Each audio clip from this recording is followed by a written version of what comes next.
गोरखपुर नाम के गांव में रोहन और उसकी पत्नी गीता रहते थे। रोहन एक व्यापारी था। वो अपने काम के सिलसिले में गांव से बाहर जाया करता था।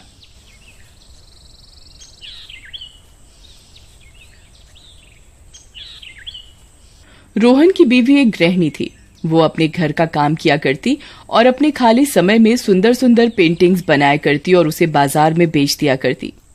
गीता की बनाई हुई पेंटिंग्स इतनी सुंदर और मनमोहक होती थी कि उसे लोग उसके मनचाहे दाम पर खरीदा करते।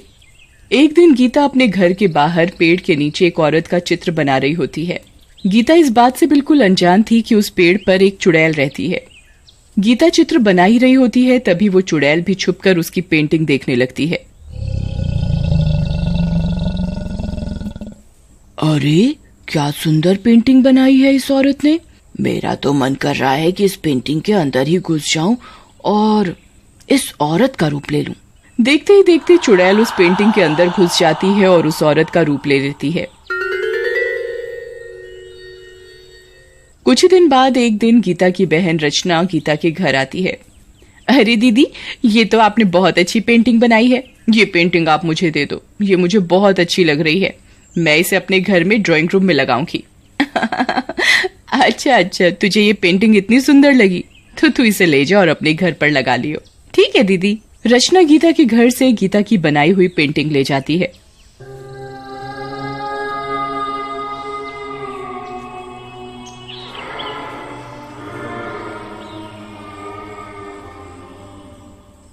रचना इस बात से बिल्कुल अनजान होती है कि उस पेंटिंग में एक चुड़ैल है और वो चुड़ैल उसी के साथ उसके घर आ गई है। देखते ही देखते दिन ब दिन रचना के घर में कुछ अजीबोगरीब वाकये होते हैं। कभी रचना के ड्राइंग रूम में सोफा कवर सिमटा हुआ मिलता तो कभी मेज ही अपनी जगह पर नहीं होती।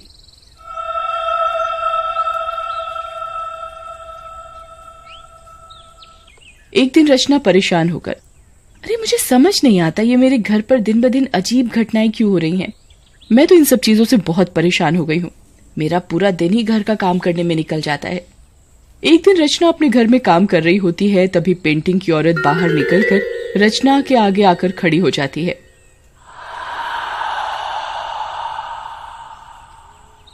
अरे ये क्या हो रहा है? ये पेंटिंग की औरत पेंटिंग से बाहर निकलकर कैसे आ गई? रचना उस औरत को देख अपने पति को बुलाने ही लगती है कि तभी वो चुड़ैल गायब हो जाती है। अरे पेंटिंग वाली औरत पेंटिंग के बाहर निकलकर खड़ी हो गई। कोई देखो ये क्या हो रहा है। रचना की आवाज सुनकर उसका पति उसकी तरफ दौड़ता है। अरे क्या हुआ रचना, तुम इतनी घबराई हुई क्यों हो? सब ठीक तो है ना? रचना पसीने में लथपथ अपने पति को सारी बात बताती है। रचना की बात सुनकर उसका पति उसकी बात पर हंसने लगता है और उसकी बात पर यकीन नहीं करता। अरे क्या रचना, तुम्हें मैं ही मिला था पागल बनाने को।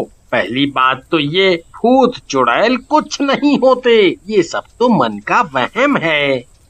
अरे नहीं जी, मैं सच बोल रही हूँ। आप मेरी बात पर यकीन करो। क्या मिलेगा मुझे झूठ बोलकर? चलो मुझे दिखा के लाओ, कहाँ है वो पेंटिंग वाली औरत? रचना अपने पति को ड्राइंग रूम की तरफ ले जाती है, पर वहाँ कुछ नहीं होता। बताओ कहाँ है पेंटिंग वाली औरत? पेंटिंग तो दीवार पर अच्छी खासी टंगी हुई है, ये तुम्हारे मन का वहम है। रचना औरत को वहाँ ना देख और ज्यादा घबरा जाती है। अरे इधर ही थी जी वो औरत, मैं आपको झूठ क्यों बोलूंगी? अब मेरी बात का यकीन करो। रचना, मुझे लगता है तुम्हें आराम की जरूरत है, तुम्हें थोड़ी देर सो जाना चाहिए। रचना अपने पति की बात मानकर सोने जाती है, तभी उसे महसूस होता है कि उसके पीछे कोई खड़ा है।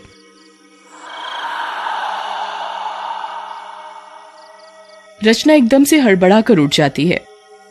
कौन है? कौन है? तभी वो औरत रचना के आगे आकर खड़ी हो जाती है और एक भयानक चुड़ैल का रूप ले लेती है। अरे मुझे बचाओ, कोई बचाओ, ये चुड़ैल मुझे मार डालेगी, मैं मर जाऊंगी। रचना की आवाज सुनकर उसका पति दौड़ा चला आता है।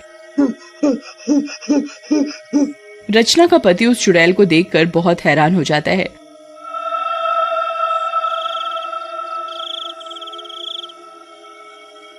चुड़ैल ने अपने दोनों हाथों से उसकी बीवी रचना का गला जकड़ा होता है।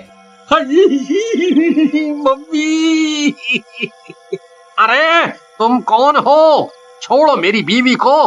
तुम कौन हो? छोड़ो छोड़ो, क्या करने आई हो तुम मेरे घर? तेरी बीवी का खून पीने आई हूँ मैं। आज मैं तेरी बीवी को मार कर ही दम लूंगी। रचना का पति भागकर अपने पड़ोसियों के पास जाता है। अब कोई नहीं बचेगा भाई। अरे मेरी बीवी को कोई बचा लो।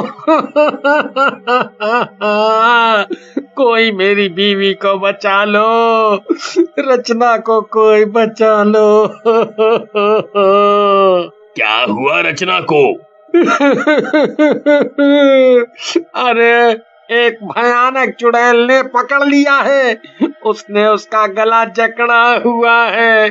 वो कह रही है कि वो रचना को मार कर ही दब लेगी।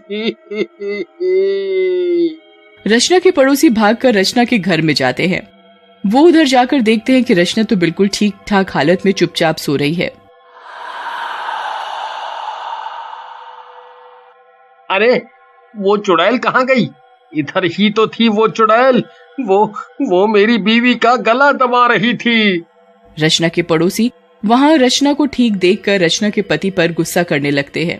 तुम्हें हम ही मिले थे बेफालतू पागल बनाने के लिए। तुम्हें कोई हिसाब भी है कि तुमने कितनी बुरी तरह से हमें डरा दिया था? अरे मैं सच कह रहा हूँ, तुम मेरी बात का यकीन करो। रचना के पड़ोसी उसके पति की एक बात नहीं सुनते और उसे सुनाकर अपने अपने घर चले जाते हैं। देखते ही देखते कुछ देर में रात होने लगती है और रचना भी अपनी नींद से जाग उठती है। रचना और उसका पति दोनों मिलकर खाना खाते हैं और फिर से सोने की तैयारी करने लगते हैं। रचना अपने कमरे की लाइट बंद ही करती है, तभी वो डरावनी चुड़ैल उसके आगे आकर खड़ी हो जाती है और उसका गला बहुत जोर से जकड़ लेती है। अरे मुझे छोड़ो, मेरा गला छोड़ो, मैं मर जाऊंगी।